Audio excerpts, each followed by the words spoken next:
चलो बच्चों, ये लास्ट यूनिट है, हम इसको निपटाते हैं और फिनिश करते हैं। ठीक है, क्लियर है? देखिए, Reserve Bank of India uses monetary policy. Agree? क्यों यूज करती है मॉनेटरी पॉलिसी को? टू मैनेज इकोनॉमिक फ्लक्चुएशंस, जो इन्फ्लेशन रिसेशन आता है, and to achieve price stability, कि जो देश में महंगाई है उसे कंट्रोल किया जा सके, है ना? महंगाई से रिलेटेड है वो। जब प्राइस स्टेबिलिटी का मतलब होता है कि इन्फ्लेशन को कम करना है। आप मॉनेटरी पॉलिसी को लेके आते हो, आप मनी सप्लाई को एडजस्ट करते हो, क्योंकि आप सप्लायर हो मनी सप्लाई के। कैसे करते हो बेटा? सर बहुत सारे तरीके हैं, जैसे हम इंटरेस्ट रेट्स को कम ज्यादा कर सकते हैं। ठीक है, हम सिक्योरिटीज को मार्केट में सेल कर सकते हैं, खरीद सकते हैं। जैसे हम खरीदेंगे तो पैसा हमारे पास से मार्केट में जाएगा। आरबीआई अगर बेचेगा सिक्योरिटीज को गवर्नमेंट के बिहाफ में, तो पैसा लोगों के पास से आरबीआई के पास में आएगा। तो ये तरीका है। मॉनेटरी पॉलिसी जो है रिफर्स मतलब मॉनेटरी पॉलिसी इंस्ट्रूमेंट जो सेंट्रल बैंक के द्वारा किया जाता है। उसके मेन ऑब्जेक्टिव क्या है आपको बहुत अच्छे से पता है। Regulate the demand and supply, ठीक है, of money with the public and flow of credit.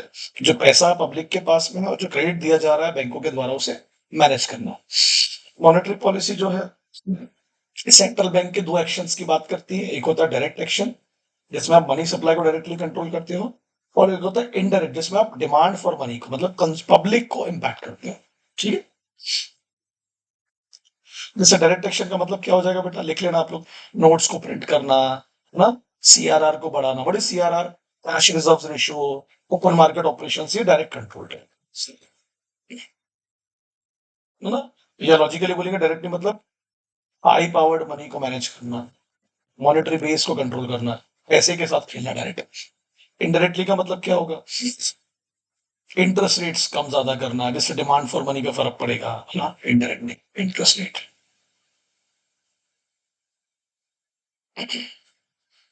Interest rate कम दोगे तो घर में पैसा रखेंगे लोग, इंटरेस्ट रेट ज्यादा दोगे तो लोग वहां लेके आएंगे। इनडायरेक्टली डिमांड साइड को मैनेज करना। मॉनेटरी पॉलिसी नॉर्मली किस साइड की होती है? Demand side. मॉनेटरी पॉलिसी के तीन फ्रेमवर्क हैं, ध्यान देना, बहुत इंपॉर्टेंट, एग्जाम में पूछ सकता है आपको। कितने फ्रेमवर्क है बेटा? तीन। नंबर वन किसकी बात करता है कि मॉनेटरी पॉलिसी का जो ऑब्जेक्टिव है वो एक क्या है? पॉलिसी क्या है? पॉलिसी एक्सप्लिसिटली आपको एक्सप्लेन कर रही है पॉलिसी मेकर्स को, है ना, गवर्नमेंट को। गवर्नमेंट में जो डिपार्टमेंट्स है, जो आरबीआई में डिपार्टमेंट्स है, कि भाई पॉलिसी में जो लिखा है हम आपको प्रॉपर्ली एक्सप्लेन कर रहे हैं कि क्या करना है, कैसे मनी सप्लाई को कंट्रोल करना है, इंटरेस्ट रेट्स को मैनेज करना है। दूसरा, ये बहुत इंपॉर्टेंट है, analytics of monetary policy which focus on transmission mechanism for implementation. हाँ, अब ये मेरी पूरी बात सुनना, मेरी पूरी बात सुनो। What is analytics? पहले तो पॉलिसी का एनालाइज करो कि पॉलिसी कैसी है, ठीक है। उसके बाद ये देखो कि जो पॉलिसी का इफेक्ट है वो इकोनॉमी तक जाएगा कि नहीं जाएगा। ट्रांसमिशन मैकेनिज्म फॉर इम्प्लीमेंटेशन, हम इम्प्लीमेंट करेंगे ना पॉलिसी, तो किस तरीके से उसको इम्प्लीमेंट करना है, यही इस पर फोकस होना चाहिए आपका, कि आरबीआई की जो डिसीजन मेकिंग है वो प्रॉपरली इंप्लीमेंट होती है या नहीं होती है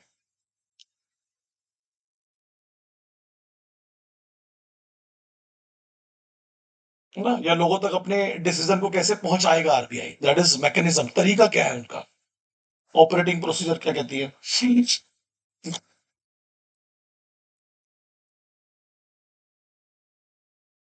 और ये आपको तो पता है बहुत अच्छे से कि मॉनेटरी पॉलिसी का जो ट्रांसमिशन है वो चैनल्स के थ्रू जाता है। इंटरेस्ट रेट, क्रेडिट कंट्रोल, है ना, एक्सचेंज रेट, ये अलग अलग चैनल्स इसके थ्रू ट्रांसमिशन किया जाता है पॉलिसी को। Operating procedures which focus on operating targets and instruments, ये बहुत इंपॉर्टेंट है। सेंट्रल बैंक ऑपरेटिंग मतलब डे टू डे वर्किंग, है ना? अब टारगेट्स और इंस्ट्रूमेंट क्या है? टारगेट क्या होते हैं? शॉर्ट टर्म टारगेट होते हैं इनके, कॉल मनी, लिक्विडिटी, ये है। छोटे छोटे लोन्स, लिक्विडिटी मेंटेन करना, ये है। इंस्ट्रूमेंट्स क्या होते हैं आपके? सीआरआर, ना, रेपो रेट, ओपन मार्केट, ये सब हटेगा। CRR, SLR, open market operation, ये सब इंस्ट्रूमेंट्स है, इसके थ्रू आप मैनेज करते हो। ऑपरेटिंग टारगेट का मतलब क्या हो जाएगा, है ना? इंटरेस्ट रेट, 3 3 महीने का जो इंटरेस्ट रेट होते हैं उसको मैनेज करना, इंटरेस्ट रेट, ठीक है। लिक्विडिटी, ये तीन काम करते हो आप। पहले पॉलिसी को एक्सप्लिसिटली पॉलिसी मेकर्स को बताओ कि क्या किया जा रहा है, फिर ये फोकस करिए कि जो आप करना चाह रहे हैं वो किन ट्रांसमिशन मैकेनिज्म के थ्रू इंप्लीमेंट होगा, क्या तरीका है इंप्लीमेंट करने का, ठीक है। बहुत सारे चैनल्स होते हैं ना जिसके थ्रू हम अपनी पॉलिसी को इंप्लीमेंट करते हैं, जैसे इंटरेस्ट रेट्स के थ्रू, क्रेडिट चैनल के थ्रू, एसेट प्राइस के थ्रू, एक्सचेंज रेट के थ्रू। अब reserve Bank of India act का जो प्रियम्बल है, प्रियम्बल है जो ऑब्जेक्टिव उस एक्ट का, क्या कहता है, it regulate the issue of, बोलो, बैंक नोट, रिजर्व्स की बात करता है मॉनेटरी स्टेबिलिटी के लिए। इंडिया जनरली ऑपरेटिंग, बोलो, currency and credit system. Prima facie objective क्या है बेटा मॉनेटरी पॉलिसी का, प्राइस को स्टेबल करना और इकोनॉमिक स्टेबिलिटी लेके आना देश के अंदर। सही है, यही काम है ना आपका। आप देखो ना, इन्फ्लेशन पे ही बात हो रही है बार बार। फॉलोइंग ऑब्जेक्टिव्स, इनके अलावा भी बहुत सारे ऑब्जेक्टिव्स आपको मिलेंगे। कौन कौन से ऑब्जेक्टिव्स हैं? Number 1, to regulate the availability of money, cost of money, use of money and credit. वही cost, interest rates, economic growth promote करना है। जो इंपॉर्टेंट सेक्टर्स है देश के, एग्रीकल्चर से इंडस्ट्रियल है, वहां प्रॉपरली क्रेडिट जाते रहे, उसके लिए आपको बैंक्स बनानी होंगे, इंस्टीट्यूशंस बनाने होंगे। इस तरीके से इंटरेस्ट रेट को रखना है कि इन्वेस्टमेंट बढ़े, इन्वेस्टमेंट घटे नहीं, है ना। सरकार की सिक्योरिटी के लिए एक अच्छा मार्केट डेवलप करना होगा, जो ओपन मार्केट ऑपरेशन है, जो सरकार की सिक्योरिटी को सेल किया जाता है। प्राइस स्टेबिलिटी पे फोकस करना होगा कि जो मार्केट में जो प्राइस है गुड्स एंड सर्विसेज के, वो प्रॉपरली स्टेबल रहे, है ना। देश में optimum levels of output and employment maintain रहे, बैलेंस ऑफ पेमेंट का इक्विलिब्रियम मेंटेन होना, जो पैसा जा रहा है देश में, देश से जा रहा है, और जो पैसा देश में आ रहा है, आरबीआई ये भी कंट्रोल करता है। और स्टेबल करेंसी, अब करेंसी की वही अप्रिशिएशन डिप्रिशिएशन, दूसरी करेंसी के कंपैरिजन में हमारी जो वैल्यू है उसके बारे में बात हो रही है।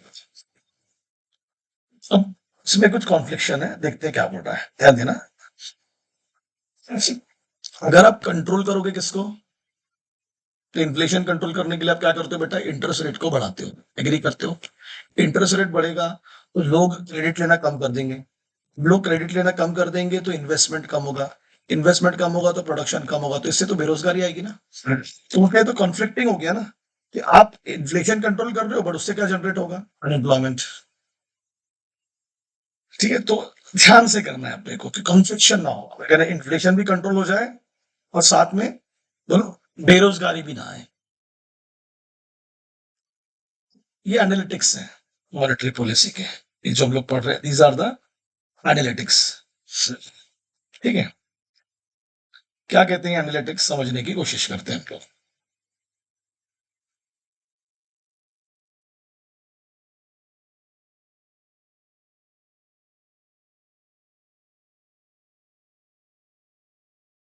देखिए, द प्रोसेस और चैनल्स जिसके थ्रू आप changes of monetary aggregates affect the level of product and prices is known as monetary transmission mechanism. अभी पढ़े ना अपन ने, वो प्रोसेस और वो चैनल जिसके थ्रू मॉनेटरी पॉलिसी को इंप्लीमेंट किया जाएगा उसको हम बोलते हैं मॉनेटरी ट्रांसमिशन मैकेनिज्म। ठीक है, अब मैंने आपको बताया कि किस तरीके के मैकेनिज्म होते हैं जो मनी सप्लाई को या डिमांड फॉर मनी को अफेक्ट करते हैं। तो कुछ होते हैं जैसे short term measures, long term interest rates, ये इम्पैक्ट एग्रीगेट आउटपुट एम्प्लॉयमेंट को अफेक्ट करेंगे।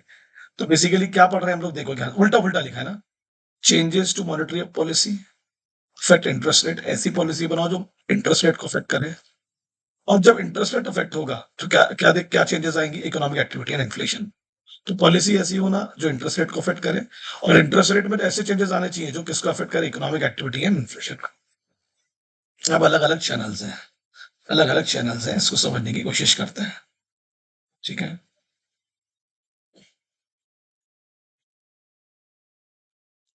कौन कौन से चैनल्स हैं? पहला क्या है, सेविंग एंड इन्वेस्टमेंट चैनल। ये बहुत इंपॉर्टेंट है, इजीली समझ में आ जाएगा आप लोगों को। अगर बैंक में मिलने वाला इंटरेस्ट, क्या बोला मैंने, बैंक में मिलने वाला इंटरेस्ट आपको कम मिलेगा, एफडी पे मिलता है, आरडी पे मिलता है, सेविंग पे मिलता है, तो पैसा कम जमा करोगे बैंक के पास में। सही है, अरे बोलो, है ना। बैंक डिपॉजिट पर अगर पैसा कम मिलेगा तो लोग पैसा जमा कम करेंगे, फिर उसको खर्च ज्यादा करेंगे, खर्च ज्यादा करते हैं लोग। ठीक है, फिर लेंडिंग रेट अगर कम करते हो आप, अगर आप लोन को सस्ता करते हो, देखो जो मिल रहा है वो भी कम है और जिस पर आप पैसे ले रहे हो वो भी इंटरेस्ट कम है, ये मिलने वाला है, जैसे एफडी पर, आरडी पर। ये आप जो लोन ले रहे हो वो भी सस्ता है, इससे क्या होगा, इन्वेस्टमेंट आएगा, आपकी कॉस्ट ऑफ बोरिंग कम होगी, पैसे की डिमांड बढ़ेगी और अच्छे खासे रिटर्न्स मिलेंगे। क्लियर हो गया? ये सेविंग और इन्वेस्टमेंट चैनल है। तो बेसिकली क्या चाहती है बैंक? अपने पास रखो पैसा और पैसे को खर्च करो। लोग खर्च करेंगे तो इन्वेस्टमेंट का फायदा होगा, तभी तो इन्वेस्टमेंट किए जाएंगे। ये एक तरीका हुआ।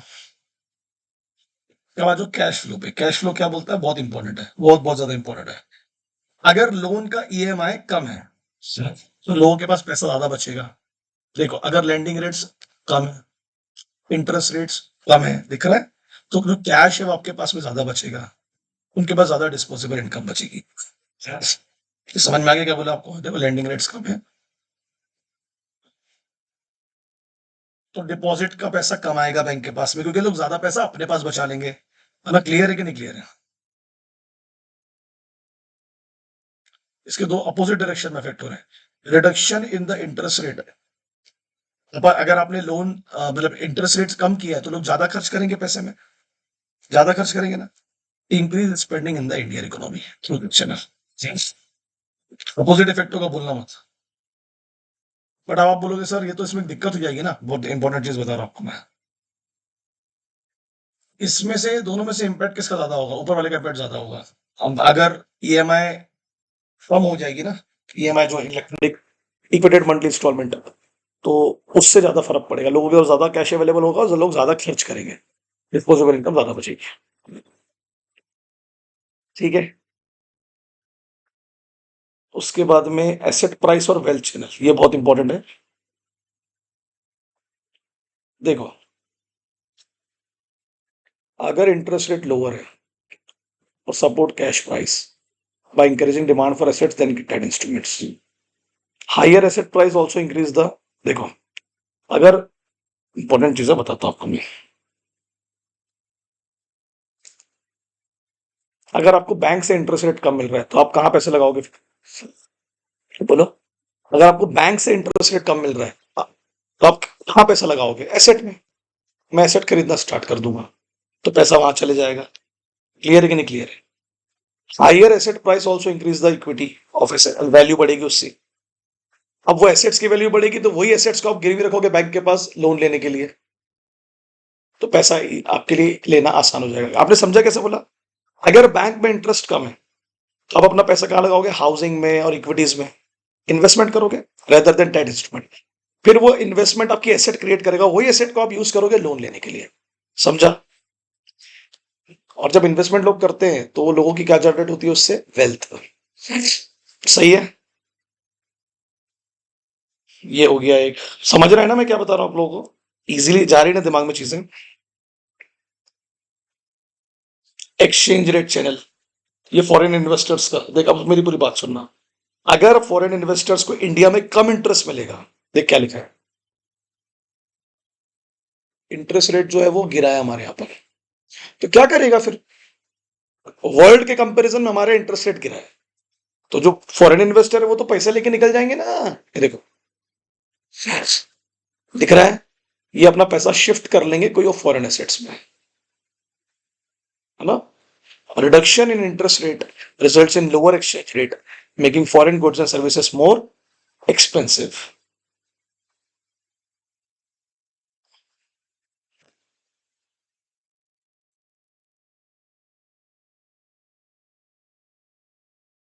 ठीक है, क्लियर है? ये पॉइंट समझा बाहर वालों को इंटरेस्ट रेट का? पक्का? ये वाला भी समझा, एसेट प्राइस वाला, कि अगर आपको बैंक से इंटरेस्ट रेट कम मिल रहा है एफडी, आरडीज और बॉन्ड्स पर, तो आप पैसा कहां लगा दोगे? इक्विटीज और इन हाउसिंग पर, बिल्डिंग्स पर। वो आपकी एसेट क्रिएशन होगी, फिर वही एसेट क्रिएशन को आप अपने लोन्स के लिए यूज कर सकते हैं, बोरो करना आसान हो जाएगा आपके लिए। क्लियर हुआ? अरे बोलो। एक्सचेंज रेट वाला भी समझा? अगर आप अपने देश में इंटरेस्ट रेट कम करते हो और दुनिया भर में ज्यादा है तो फॉरेन इन्वेस्टर क्या बोलेगा? इंडिया से पैसा निकालो और रेस्ट ऑफ द वर्ल्ड में लगाओ, दुनिया भर में इंटरेस्ट रेट ज्यादा है। यहां तक समझा आपको क्या बोला मैंने? तो कैपिटल जो है, जो पैसा यहां था फॉरेन इन्वेस्टर्स का, वो लेके चले जाएंगे यहां से बाहर, तो कैपिटल आउटफ्लो हो जाएगा। जो पैसा बाहर का यहां था वो कैपिटल आउटफ्लो हो जाएगा कि नहीं हो जाएगा? अब उससे ट्रेड पे फर्क पड़ेगा, फॉरेन करेंसी भी जो है उसकी डिमांड बढ़ेगी, रुपये की वैल्यू गिरेगी। अरे भाई लोग रुपीज में अगर पैसा निकाल के बाहर जा रहे हैं मतलब वो फॉरेन करेंसी में इन्वेस्ट करना चाह रहे हैं, तो हमारी वैल्यू गिरेगी। गिरेगी मतलब क्या होता है, डेप्रिशिएट होगी। और जो दूसरी करेंसीज उनकी वैल्यू अप्रिशिएट होगी। अब उसमें ट्रेड पे क्या फर्क है? तो आप लोगों को तो बहुत अच्छे से पता है कि जब $1 इक्वल्स टू 95 है, अगर पहले 90 था, तो एक्सपोर्ट के तो फायदे होते हैं, यानी हमको एक्सपोर्ट में ज्यादा पैसे मिलेंगे। वो अलग बात है कि हमें इंपोर्ट में ज्यादा पैसे देने भी पड़ेंगे। Getting the point. एक्सपोर्ट का फायदा हमेशा होता है क्योंकि हम सस्ते हो जाएंगे, फॉरेन गुड्स जो है महंगे हो जाएंगे। देखा है, तो डेप्रिसिएशन का एक फायदा ये होता है कि हमें सामान बेच के अच्छा खासा पैसा मिल जाता है। उसका काम ये है कि अच्छा खासा पैसा देना भी पड़ता है सामान खरीदने के लिए। सही है, क्योंकि उनकी करेंसी की वैल्यू बढ़ रही है, किनकी? Other than India. तो वो महंगे हो गए और हम सस्ते हो गए, तो इससे हमारा एक्सपोर्ट बढ़ेगा। क्लियर है ना? यहां तक समझा आप लोगों को? अब ये अलग अलग रेशियोज है जो मैं आपको फटाफट पढ़ा के खत्म कर दूंगा। मेरी पूरी बात सुनना, पूरी बात सुनना। देखो, आपको पता है ना सीआरआर क्या होता है? कि जितने भी कमर्शियल बैंक्स हैं वो अपना कुछ पोर्शन जो है डिमांड डिपॉजिट्स का और टाइम डिपॉजिट्स का वो आरबीआई के पास में रखते हैं। ठीक है, उस पर कोई इंटरेस्ट नहीं मिलेगा आपको, बस ये ध्यान रखना आप लोग ना। आरबीआई आरबीआई के पास में रखते हैं, ठीक है, इमरजेंसीज के लिए, ठीक है, सेट ऑफ के लिए। फिर आरबीआई और क्या करते हैं बैंक्स? उनकी जो लिक्विड एसेट्स है, जैसे बैंक क्या करते हैं अपने डिपॉजिट का कुछ पोर्शन लिक्विड एसेट्स के रूप में भी कन्वर्ट कर लेते हैं, जैसे गोल्ड हो गया, है ना, बॉन्ड्स हो गए, दिख रहा है? तो आरबीआई बोलता है वो मेरे पास में रख दो, मैं उस पर इंटरेस्ट दे दूंगा तुमको। तो ये दो तरीके हैं मार्केट से पैसा कम करने का, फ्लो को। बैंकों से कैश रिजर्व्स रखवा लो, और जो रिजर्व्स एसेट्स में कन्वर्ट थी है, एसेट्स ले लो, उस पर इंटरेस्ट दे दो। तो हम बोलते हैं ना कि CRR plus SLR equals to reserve ratio, या वन भी बोलते हैं इसको। कि रिजर्व रेशियो जो है वो इन दोनों का ही कॉम्बिनेशन है, कुछ कैश के रूप में और कुछ एसेट्स के रूप में। पर इंटरेस्ट बहुत कम होता है, ध्यान रखना। ओपन मार्केट ऑपरेशन क्या होता है बेटा? अगर आरबीआई, ध्यान देना बहुत इंपॉर्टेंट है, सिक्योरिटी जैसे बॉन्ड हो गया या शेयर्स हो गए, जनरल पब्लिक को इशू कर रही है गवर्नमेंट के बिहाफ में, तो बताओ पैसा किसके पास से किसके पास जाएगा? पब्लिक का पैसा जाएगा आरबीआई के पास में। तो इन्फ्लेशन कंट्रोल हो सकता है, पैसा मार्केट से थोड़ा सा रिड्यूस हो जाएगा, लोगों का परचेसिंग पावर रिड्यूस होगा, क्योंकि आप अच्छे खासे इंटरेस्ट रेट देके उनको लालच दे रहे हो। देख क्या लिखा है, liquidity is sucked from the market, कम हो जाएगी। और अगर आरबीआई यही सिक्योरिटी को वापस रीपे कर देगा तो क्या हो जाएगा? देख, इंजेक्ट हो जाएगा पैसा। आरबीआई बोलेगा दो भैया सिक्योरिटी वापस कर दो मुझे, मैं तुम्हें पैसा दे रहा हूं तुम्हारा। तो ये टेम्पररी लिक्विडिटी मैनेज करने का एक तरीका है, ध्यान देना, भूल मत। Open market operations. कुछ क्वालिटेटिव टूल्स भी हैं। अगर आपको महंगाई को कंट्रोल करना है तो मार्जिनल रिक्वायरमेंट्स को बढ़ा दो, जिसको बोलते हैं कोलेट्रल। जैसे 1 लाख का गोल्ड है आपका, आपको उस पे 75,000 का लोन मिल रहा है, मतलब मार्जिन कितनी रखी उन्होंने? 25% की मार्जिन होता है ना कि भाई पैसा डूब ना जाए तो एक मार्जिन रखते हैं। अब आपको लोन मान लो मार्केट में कम करना है, आप चाहते हैं लोग कम लोन ले, तो आप क्या करोगे? आपने वही 1 लाख के गोल्ड पर 50% का लोन दिया, मतलब 50% की मार्जिन रखी आपने। ये देखो लिखा है, कोलेटरल सिक्योरिटी बोलते हैं उसको। मॉरल सुएजन, मॉरली अपील करता है आरबीआई, इन्फ्लुएंस करता है कि प्लीज कन्विंस करता है बैंक को कि अपना जो पैसा है वो आप लोगों को लोन ना दे, हमारे पास रखें, कि जब बहुत ज्यादा महंगाई आ जाती है तो ये एक लालच देनी पड़ती है कि भाई हमें तो हम इंटरेस्ट देंगे, बाहर मत दो, बाहर बहुत अनप्रोडक्टिव लोन्स दिए जा रहे हैं जिससे महंगाई हो रही है। सिलेक्टिव क्रेडिट कंट्रोल, आरबीआई कहता है कमर्शियल बैंक्स को कि कुछ इंडस्ट्रीज को और कुछ स्पेकुलेटिव बिजनेसेस के लिए पैसा ना दे, जैसे कुछ स्टार्टअप्स होते हैं, है ना, रियल गैम्बलिंग्स, रियल मनी, कुछ रियल एस्टेट होती हैं, ऐसी ऐसे कुछ बिजनेसेस हैं जिसके लिए पैसा ना दिया जाए, क्योंकि वहां एनपीए बहुत क्रिएट होता है उस वजह से, नॉन परफॉर्मिंग एसेट्स। तो ये क्वालिटेटिव तरीके हैं मनी फ्लो और क्रेडिट को कंट्रोल करने के, और ये क्वांटिटेटिव तरीके हैं, CRR, SLR और ओपन मार्केट ऑपरेशन। क्लियर हुआ यहां तक? ठीक है, अब है मार्केट स्टेबलाइजेशन स्कीम, इसको एम देख लेना। It was introduce following MOU, एक MOU साइन हुआ था, memorandum of understanding between RBI and government, कि भाई क्या करना है, मतलब क्या स्टरलाइजेशन ऑपरेशन आरबीआई करेंगे। स्टरलाइजेशन का मतलब क्या होता है पहले समझते हैं, एग्जाम में अपने को पूछ सकता है। ये वह प्रोसेस है जहां जो आरबीआई है वो फॉरेन कैपिटल का inflow on domestic liquidity manage करता है by offloading a portion of stock of government security held by it.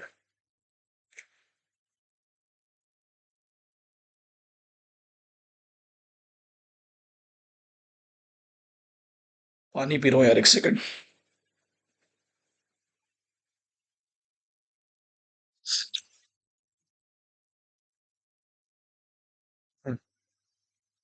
Sterilization, स्टरल, अब सुनना मेरी पूरी बात को। हाँ, एक एमओयू पर्पस क्या है? स्टरलाइजेशन ऑपरेशन को सपोर्ट करना। स्टरलाइजेशन का मतलब क्या है? देखो, द फॉरेन कैपिटल इनफ्लो, बाहर से जो पैसा इंडिया में आता है, मुझे बताओ, अगर बाहर से फॉरेन कैपिटल इंडिया में आएगा तो इंडिया की लिक्विडिटी बढ़ेगी, पैसा ज्यादा होगा इंडिया के पास। यस सर, ये तो कंफर्म है, ये कंफर्म है कि ये होगा। आरबीआई क्या करेगा फिर? अब एक्स्ट्रा पैसा आरबीआई के पास आ गया है तो उसको कहीं निकाल दो ना। तो वो क्या करेगा? देखो, गवर्नमेंट सिक्योरिटीज हेल्ड कर लेगा, ठीक है, इशू करता है,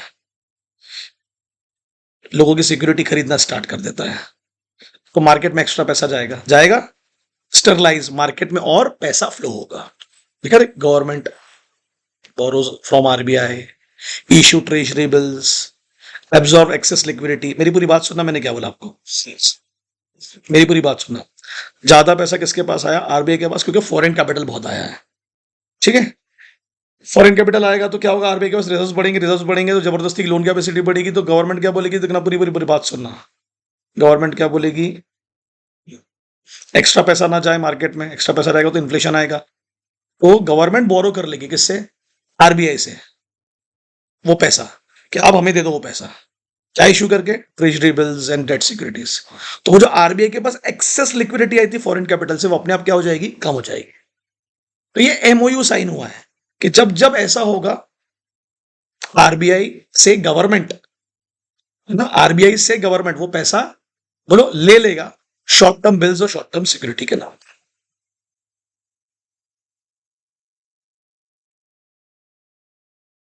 क्लियर?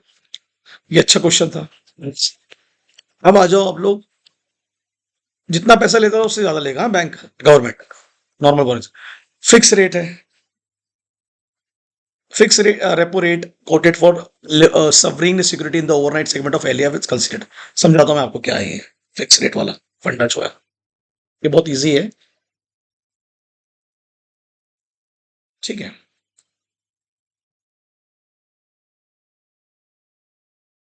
तो गौर से देखना आपको, हाँ, एक एक पॉइंट को गौर से पढ़ना कि क्या कह रहा है फिक्स रेट, क्या कहने की कोशिश कर रहा है।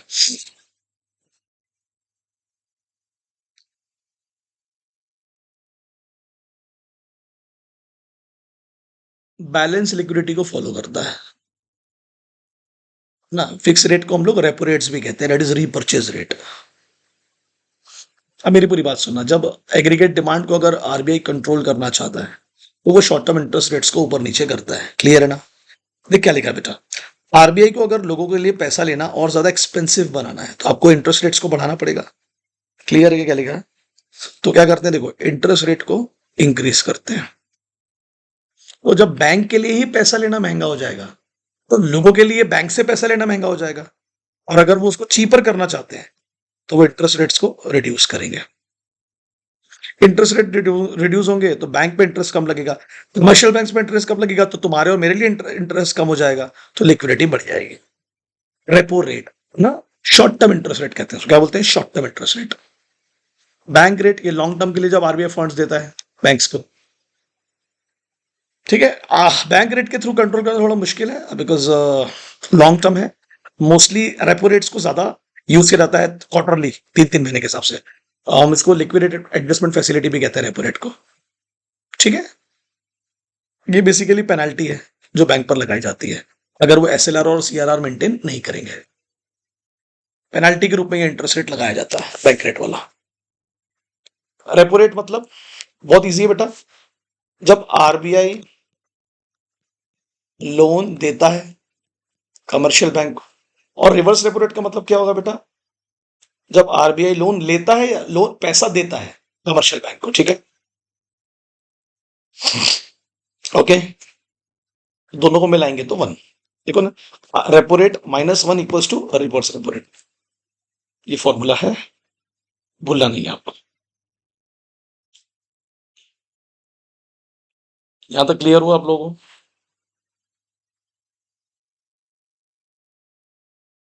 आई होप यहाँ आपको समझ गई होंगी चीजें, रेपो रेट और रिवर्स रेपो रेट में। अब आ जाओ MSF, very very important, marginal standing facility.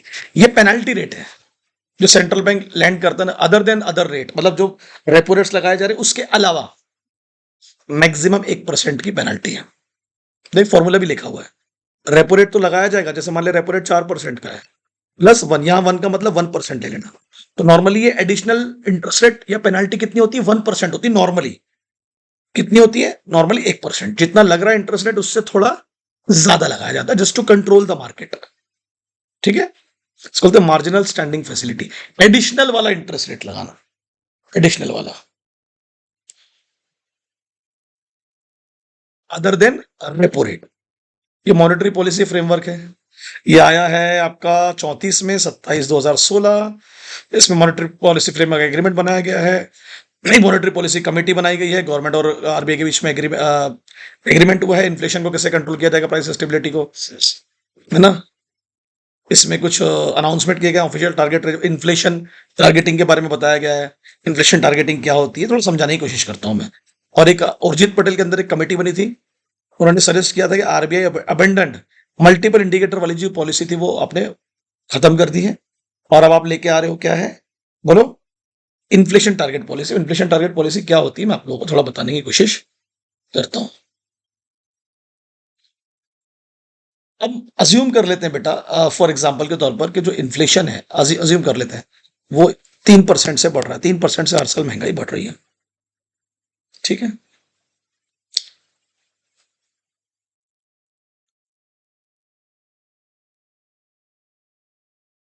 Bank ना एक लिमिट सेट करता है हायर और लोअर इन्फ्लेशन के। इन्फ्लेशन इससे ज्यादा नहीं जाना चाहिए और इससे कम नहीं होना चाहिए। फॉर एग्जांपल अभी 3% से इंटरेस्ट रेट है, आरबीआई अज्यूम कर रहा है कि ये 6% तक जाएगा।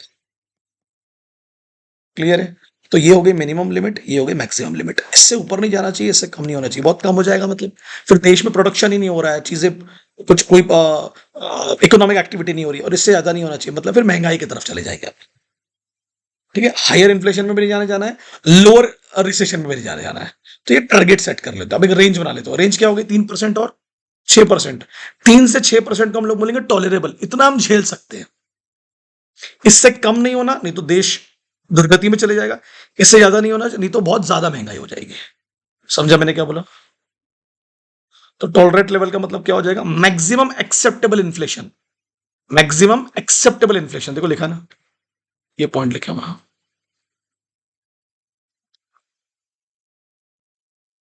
ये सेट किया जाता है हर 5 साल में, है ना। एक लोअर, जैसे अपर लिमिट क्या रखी इसने 6%, लोअर लिमिट क्या रखी 2%। इससे कम नहीं होना, इससे ज्यादा नहीं होना। क्लियर है, हर 6 महीने में रिपोर्ट करती है आरबीआई, बताती है उससे कहां से डेटा पता चला, और आने वाले 6 से 18 महीने के लिए फोरकास्ट करती है कि अभी इतना है तो आगे इंटरेस्ट रेट कितना होगा। ये फैक्टर्स हैं, ये फैक्टर्स आपको भूलने नहीं है। एवरेज इन्फ्लेशन जो है, अगर आपकी जो ऊपर वाली लिमिट थी उससे भी ज्यादा आ गया तो फिर दिक्कत में आ जाएंगे कॉन्जिक्यूटिव ईयर्स के हिसाब से। और जो आपकी एवरेज इन्फ्लेशन थी, जो आपकी देखो लिखा ना, बोलो, 6%, 2%, इससे ज्यादा नहीं होना, इससे कम नहीं होना, एज सिंपल एज दैट। ये मैक्सिमम एक्सेप्टेबल है और ये क्या है? मिनिमम एक्सेप्टेबल है। इससे कम हो गया मतलब इंडिकेटर्स ये शो कर रहे हैं प्रोडक्शन ही नहीं है, सब चीजें आपकी सस्ती हो गई हैं। तो रेंज क्या हो गई आप लोग ये बताइए? 2% से लेके 6%। और ये कैसे पता चलता है इन्फ्लेशन? कंज्यूमर प्राइस इंडेक्स से। What is consumer price index? जो बताता है कि कॉस्ट ऑफ लिविंग क्या है। समझ में आ रहा है चीजें? कंज्यूमर किसी भी चीज को खरीदने के लिए कितना पैसा दे रहा है, these are the consumer price index. अच्छा क्वेश्चन है, एग्जाम में आ सकता है। मिनिमम और मैक्सिमम की भी एक लिमिट होती है। तो 6 के ऊपर गया तो क्या हो जाएगा? 6 तक एक्सेप्टेबल है, 6 के ऊपर अनएक्सेप्टेबल है। क्वार्टर समझता है आपको? बोलो, क्वार्टर क्या हो जाएगा? 3 महीने हो जाएंगे ना, 9 महीने हो जाएंगे। इन क्वार्टर मतलब क्या हो जाएगा? 9 महीने की बात कर रहा है। ये चेंजेस हैं, खत्म हो गया। चेंजेस हैं इन इम्प्लीमेंटेशन इन मॉनेटरी पॉलिसी। ये थोड़ा सा देख लेते हैं, समझ लेते हैं क्या है क्या नहीं है। Following are the main challenges जो इंप्लीमेंट करने में दिक्कत होती है आप लोगों को। क्या चेंजेस है भाई जिसकी वजह से प्रॉब्लम आती है? Sir there are issues, rudimentary non competitive financial system. देखो इंडिया में आज भी ना बहुत ज्यादा रिजिडिटी है, किसी भी चीज को इम्प्लीमेंट करने में प्रॉब्लम होती है। ठीक है, ये इसमें कोई बोलने की बात नहीं है। नॉन कॉम्पिटिटिव फाइनेंशियल सिस्टम क्या है, बहुत ज्यादा हमारे पास बैंक्स और इंस्टीट्यूशंस अवेलेबल नहीं है, बहुत मोनोपोलीज है कुछ इंस्टीट्यूशंस की, लिमिटेड एनबीएफसी है हमारे यहाँ पर। समझ में आ रहा है?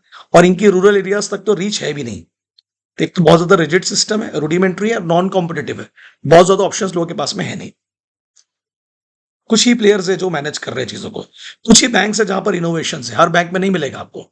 That is called non competitive financial system. अब एसबीआई के आसपास कोई दिखता ही नहीं है, एचडीएफसी आईसीआईसीआई के पास कोई दिखता नहीं है, तो कॉम्पिटिटिव नेचर का होना चाहिए, तब इंप्लीमेंटेशन होगा पॉलिसी का।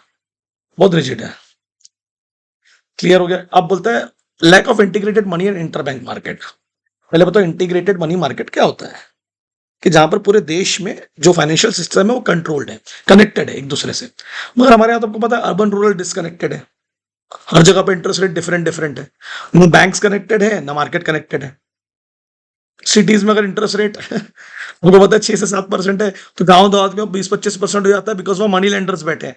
तो अभी वो इंटीग्रेशन नहीं आया है कि बैंकिंग सिस्टम और ट्रेडिशनल मार्केट साथ में काम करे, अभी भी बहुत ऊपर नीचे है चीज।